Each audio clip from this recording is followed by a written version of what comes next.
Hi all, see this, in this particular problem it's a sum or series problem, right? Which is obviously we understand that it directly came from binomial theorem, okay? So now some term are actually positive and then we are having a negative term, right? So without wasting time we can easily rewrite that by the subtraction of two finite series, right? So let us go ahead and consider we are going to find out the sum of S that's equal to S1 minus S2, where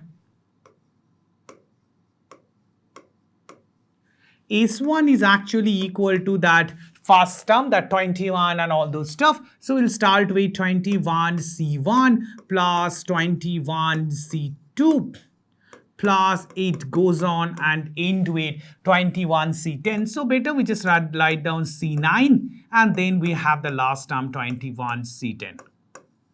And the next term is 2, the last second series will start with 10C1. So let's write down 10C1 plus 10C2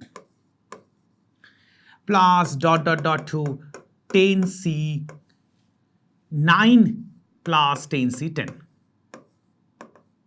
That's it. So these are the two sum, right? Now already we can easily observe that important relation in maths, right? What that relation? Let's go ahead and write down that what is the binomial expansion for 1 plus x whole to the power n, right? So let's go ahead. So we know that 1 plus x whole to the power n is equal to, right, that nc0 plus nc1 x plus to ncn x to the power n. Now if I substitute x equal to 1, we'll get it as 2 to the power n is equal to nc0, that's 1, start with nc1 plus nc2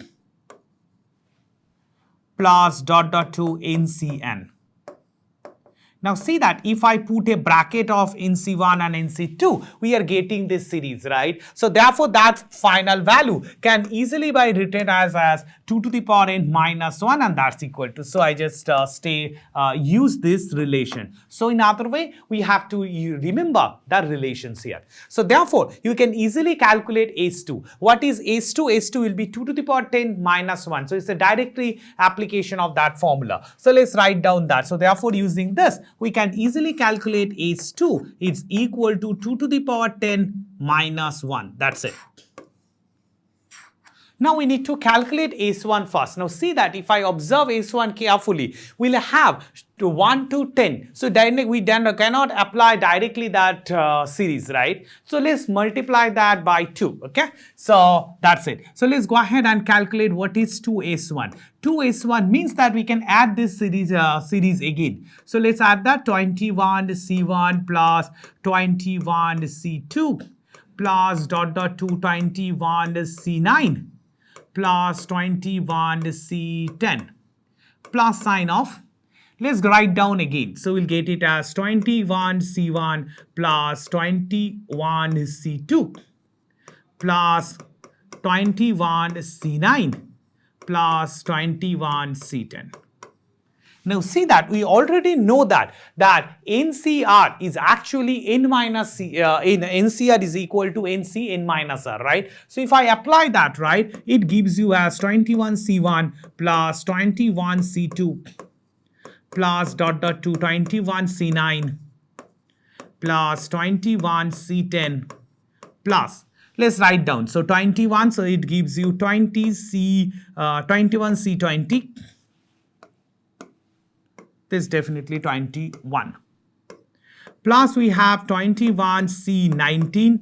So on we have 21C12 plus 21C11. Okay.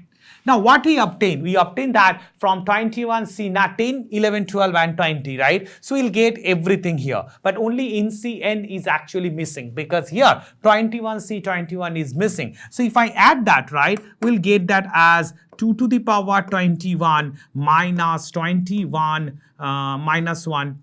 Just a second. Yes. So see that here actually we can get it as 22 to the power 21 minus 1 minus 21C21.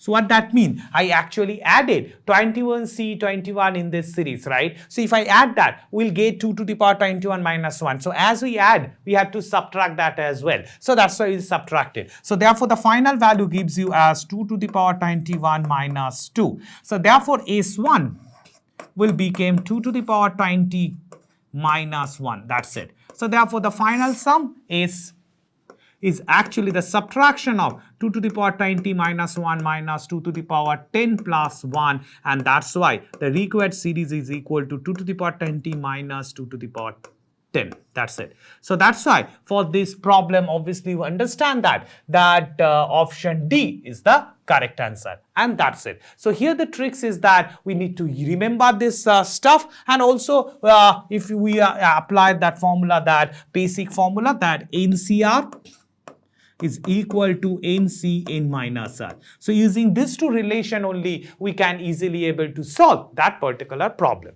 Hope you understood it. Thank you.